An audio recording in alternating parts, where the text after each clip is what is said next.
hello and welcome back to another episode of Exos Heroes Hero Spotlight. So today we'll be talking about Rachel, the second prince and Kingsguard of Sing West.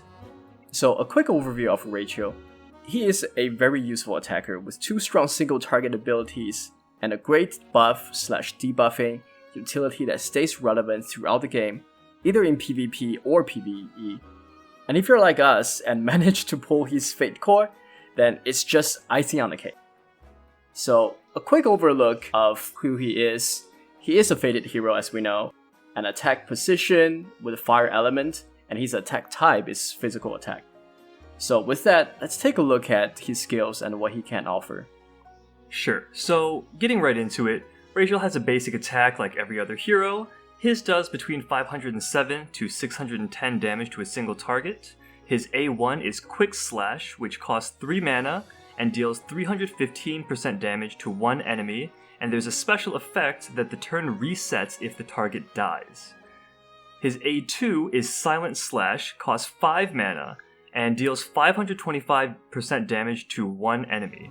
However, there's also an additional effect, which that it increases the attack and hit of all allies by 50% and their attack speed by 20 for 10 turns if the target dies. Now, if we want to take a look at his passive, we start out with counter 3, which is he counters upon taking damage, and there's 2 additional effects where he gains 1 mana if the target dies, and he gains 1 mana if the target is at 70% HP or above.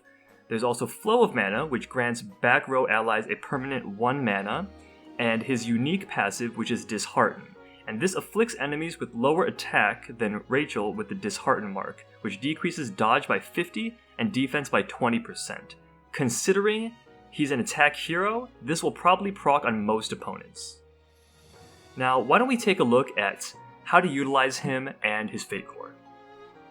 On paper, Rachel looks quite strong, and luckily for those of us who have him, this is true in practice as well.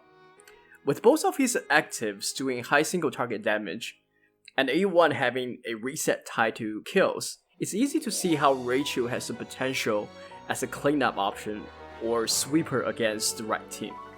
Rachel's unique passive Dishearten serves to promote this playstyle even more, as the lower dodge and defense on his opponent make them even more vulnerable to his bursty damage. It is however important to note that of the 6 fated attackers, Rachel's attack ranked 4th. So while Dishearten will proc on just about everyone else, when facing another fated attacker or maybe another fated chaos champion, you might not be able to take advantage of that. Another small downside I can think of is that Rachel has relatively high mana cost. His A1 costs 3 mana and his A2 costs 5 mana. For single target abilities, it's quite high and make him very mana hungry. And while his Flow of Mana passive does give him a little bit of mana generation, it doesn't quite cover the entirety of it. As such, he would do better with another hero that offers some sort of mana generation or something that functions as a mana battery. But with that being said, let's take a look at the Fatecore of Rachel and how that's an even bigger upgrade for him. Alright, so Rachel's Fatecore introduces 2 new elements to his passive, the first being Harbinger of Awakening, which afflicts Mark of Revenge on an enemy that's killed an ally. This buff is removed when the target with Mark of Revenge is killed or damaged by Harbinger of Awakening, and activates the Awakening effects of all allies with the Awakening skill. Now, Rachel's Awakening skill is Executor of the Battlefield. So it provides him a buff where he increases his own critical hit by 360 and decreases his block by 180. There's also a special effect where he increases attack speed by 25 and gains damage immunity for 4 turns when his health is below 30%. That identity of being a sweeper also holds true in his Fatecore, and I would say even more so than his base hero. With the massively increased crit while sacrificing block, the reduction in block seems significant, but combined with the turn resets on his A1 and the damage immunity from his Awakening, he has the potential to cut through a team before they can react. This actually may be an homage to Rachel's backstory where his servant died during a failed assassination attempt meant for him.